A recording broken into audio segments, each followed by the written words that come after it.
Parliament makes you president of Sri Lanka and you stabilize the economy, you get a new IMF loan, you bring inflation down from 70% to 1.3% within a year. And then you lose the presidential election. You lose badly. You came third last September. Why do you think, despite that record, the Sri Lankan people rejected you so overwhelmingly? But I'm not here to explain why I lost or something. I'm going to say, well, I'm quite happy I did the job. Okay, let's talk about country back. So let's talk about how you did the job. Yeah. Some would say that you had an opportunity to listen to young protesters who were out on the streets in Sri Lanka and you squandered it. You claimed to be a, quote, friend of the people, you said. But within hours of becoming president in the summer of 2022, you called in the military, you told them to do, quote, whatever is necessary to restore order, and then they violently crack down on protesters. How is bringing in the military being a friend of the people? No one disregarded the views of the young people.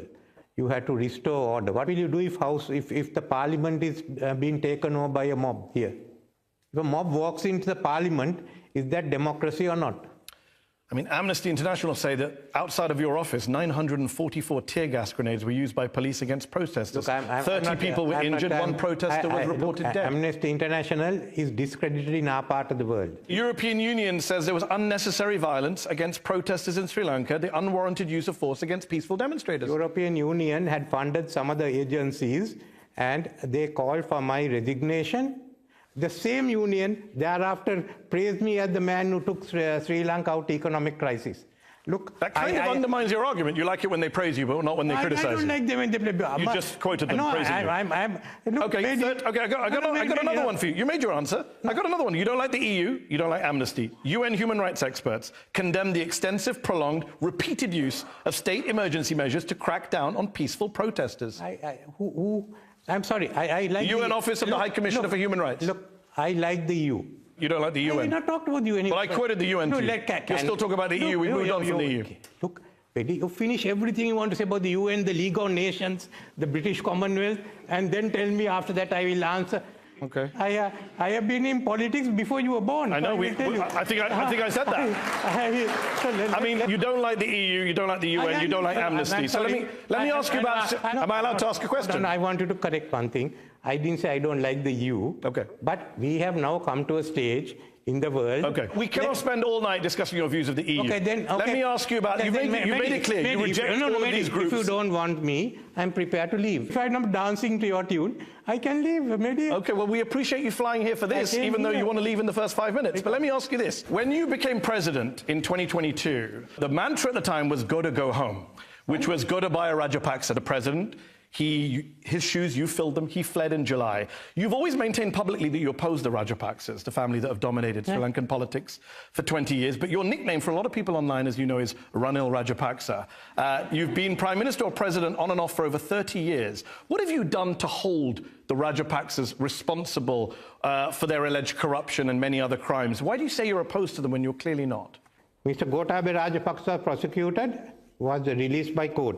Basil Rajapaksa was prosecuted, Namal Rajapaksa was prosecuted, Yoshita Rajapaksa was prosecuted. There's a name missing from your list. What's the list? Mahinda Rajapaksa. So they have to find evidence now. It's not I who do it, like your country. I mean, look. There's allegations. There's allegations that he took $7 million from a Chinese corporation. You know there are many crimes they're accused of. Look, in my country, it's the Attorney General who's not a political figure who decides on prosecution. We can only send the evidence before him. Attorney General decided what cases you should prosecute. Many people think you're covering up for them. I am not. Is the Attorney General? I am not the Attorney General. Gotabaya Rajapaksa, you become president, he leaves the country. I think he went to the Maldives, and then he came back, and you didn't do anything. He could come in. There's no charge against him. How can I? I'm not a dictator. Rajapaksa's party actually made you president. It's a massive conflict of interest. No. Who made you president? No. Who made you president in 2022? The members of parliament from both sides.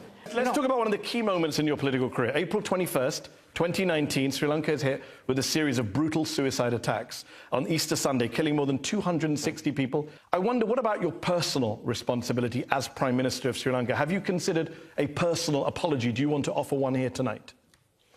I've offered my apology and finished, Mahdi, and nothing more. The Supreme Court has cleared me. But listen to what the head of the Catholic Church in Sri Lanka said. He said, quote, "It is clear that Islamist extremists carried out the attack. But there were other forces behind them. We have to conclude that the Ranil Wickremesinghe government is trying to protect them.